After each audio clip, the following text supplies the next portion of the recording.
So, finally, after a week off, it is time for our next GP. Brazil. Brazil GP starts tomorrow with FP1 at 10:30 a.m. Eastern Standard Time.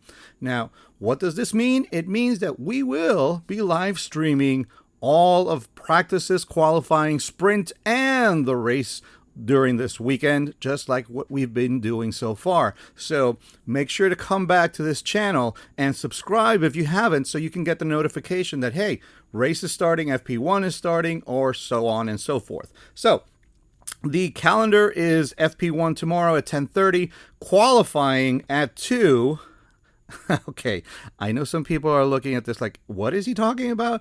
And that means that either you must be a new fan of F1 or you are one of my fellow Americans that are just trying to understand what the heck's going on with this F1, right? After watching Drive to Survive.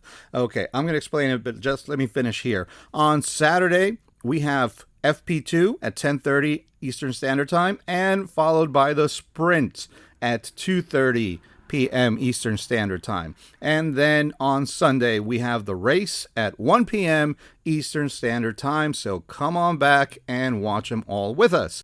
Okay, now what is a sprint? Why is this weekend so different? Okay, the regular qualification that you've been seeing so far is on Saturday, you have 3 chances to qualify and get that pole position. On Q1, all of the racers come out. The 5 slowest racers, okay, they will take the places of 16 to 20 in the race. The remaining 15 drivers, they take part in Q2. Now, they go from spots 11 to 15, taken by the 5 slowest drivers. That means that the 10 fastest drivers will go out in Q3 and compete for the pole position and for spots 2 to 10.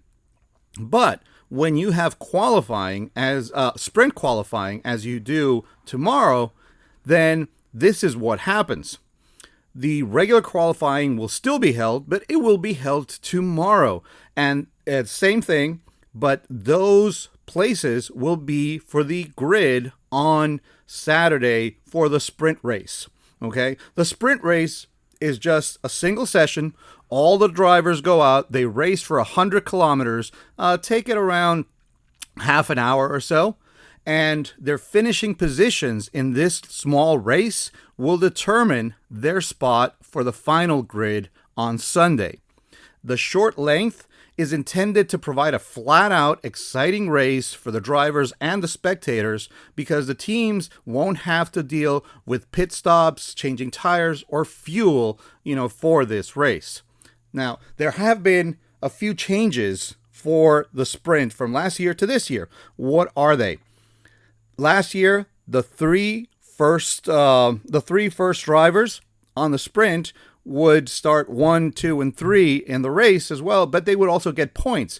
3 points for first place, 2 for second, 1 for third. Now, the 8 drivers to get in first, they go from 8 points to the first place, all the way down to 1 for the 8th place. And also, pole position.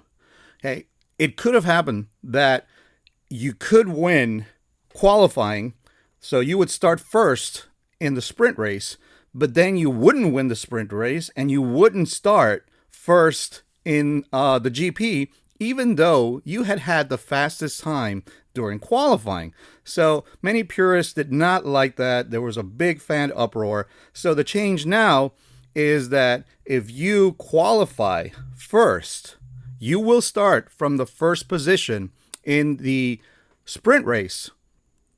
And whoever wins the sprint race will start in first position in the GP, but whoever won qualifying, meaning that they had the fastest time overall, they will be awarded an honorary pole position.